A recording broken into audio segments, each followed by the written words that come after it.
नमस्कार प्रिय दर्शकों, आप सभी का स्वागत है आपके अपने इस यूट्यूब चैनल एस्ट्रो मिश्रा में। दर्शकों, आज हम बात करते हैं मकर संक्रांति के विषय में। एक्चुअली मकर संक्रांति क्या है? सूर्य की हर महीने संक्रांति होती है। सूर्य जो है हर महीने किसी राशि में प्रवेश करते हैं। जैसे ज्योतिष में 12 राशियां होती हैं, मेष से लेकर मीन तक 12 राशियां होती हैं। तो जिस राशि में सूर्य प्रवेश करते हैं, हम उस राशि की संक्रांति उसको बोलते हैं। जैसे मेष राशि में जब सूर्य प्रवेश करते हैं तो उसको मेष संक्रांति बोला जाता है। वृषभ में प्रवेश करेंगे तो वृषभ संक्रांति, कर्क में प्रवेश करेंगे तो कर्क संक्रांति। इसी तरह से जब सूर्य मकर राशि में प्रवेश करते हैं तो इसको हम मकर संक्रांति कहते हैं। संक्रांतियों में अगर हम देखें तो दो संक्रांतियां जो है वो बहुत महत्वपूर्ण होती हैं, जिसमें एक संक्रांति होती है कर्क संक्रांति, जो जुलाई के महीने में पड़ती है, मिड जुलाई में 14-15 जुलाई को जो है ये कर्क संक्रांति होती है।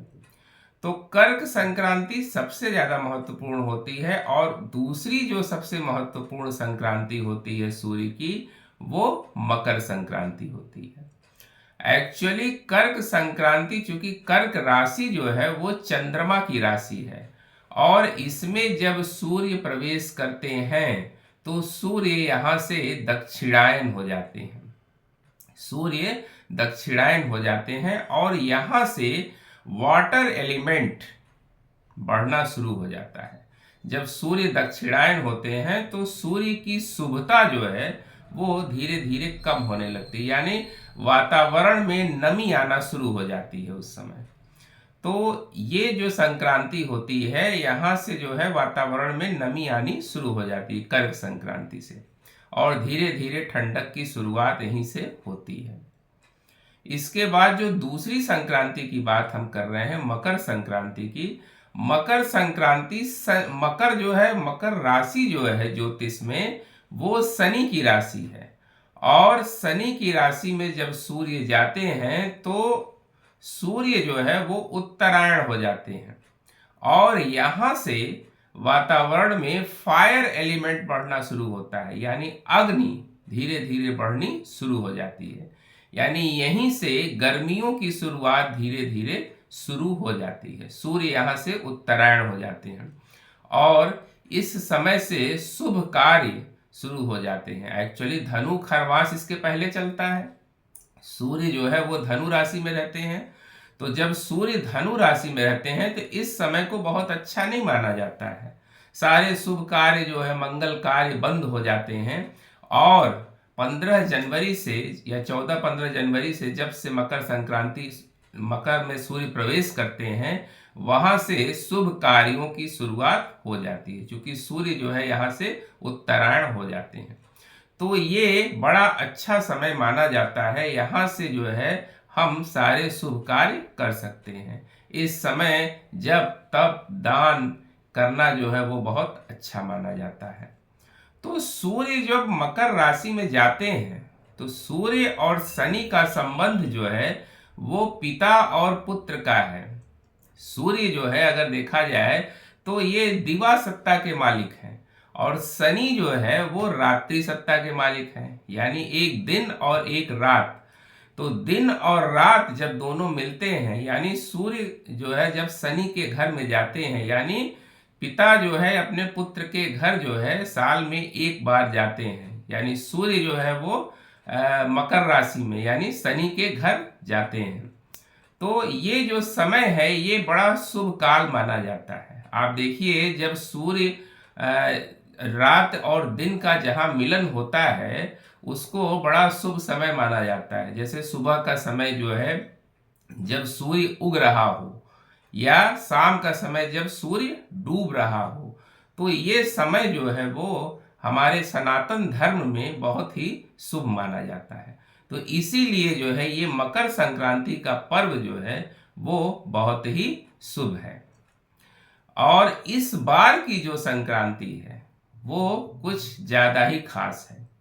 वैसे तो हर बार की संक्रांति खास होती है, लेकिन इस बार खास क्यों है, इस बात पर बात करते हैं कि इस बार की संक्रांति जो है वो इसलिए खास है क्योंकि इस दिन सटतिला एकादशी भी पड़ रही है और 14 जनवरी को सूर्य जो है वो 3:13 पर मकर राशि में प्रवेश करेंगे।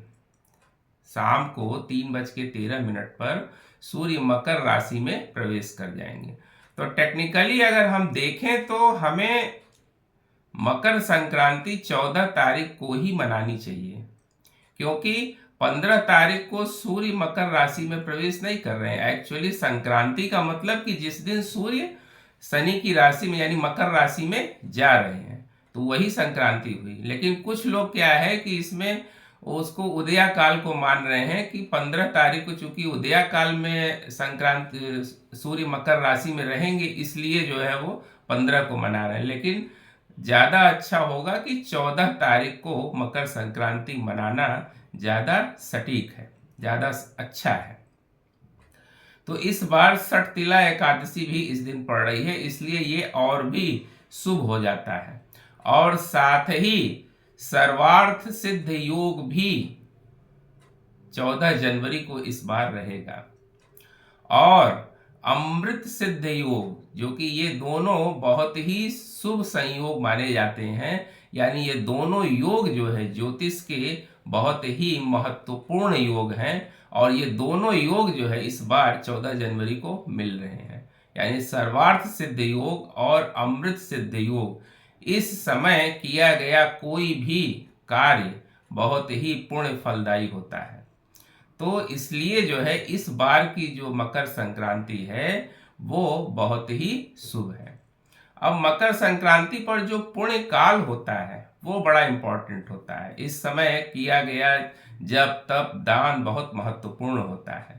तो चलिए पुण्य काल की हम बात करते हैं। मकर संक्रांति पर इस बार जो पुण्य काल है वो 3:15 से और 5:45 तक शाम को रहेगा। यानी 3:15 शाम को शुरू होगा और शाम 5:45 तक ये रहेगा। तो ये जो समय रहेगा इसमें किया गया जब तप दान सब कुछ जो है पुण्य फलदायी होगा। इस दिन जो है सुबह के समय आप स्नान कर लें और स्नान करने के बाद सूर्य देव को जल जरूर अर्पित करें, क्योंकि ये बहुत इंपॉर्टेंट है। इस दिन जो है सूर्य एक नई ऊर्जा के साथ जो है वो अपना शुभारंभ करते हैं। तो इस दिन जो है सूर्य को जल अर्पित करना बहुत ही जरूरी है।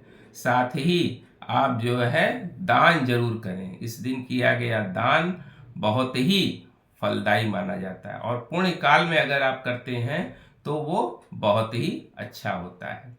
और एक काम और करें, इस दिन अगर आप गीता का पाठ करें, गीता के 11वें अध्याय का पाठ करें तो ये बहुत ही अच्छा होगा। ये आपके लिए बहुत शुभ फलदायी होगा। उम्मीद करते हैं दोस्तों हमारी ये जानकारी आपको जरूर अच्छी लगी होगी। मिलते हैं आपसे अगले वीडियो में किसी नए विषय के साथ। तब तक के लिए हमें आज्ञा दीजिए। नमस्कार।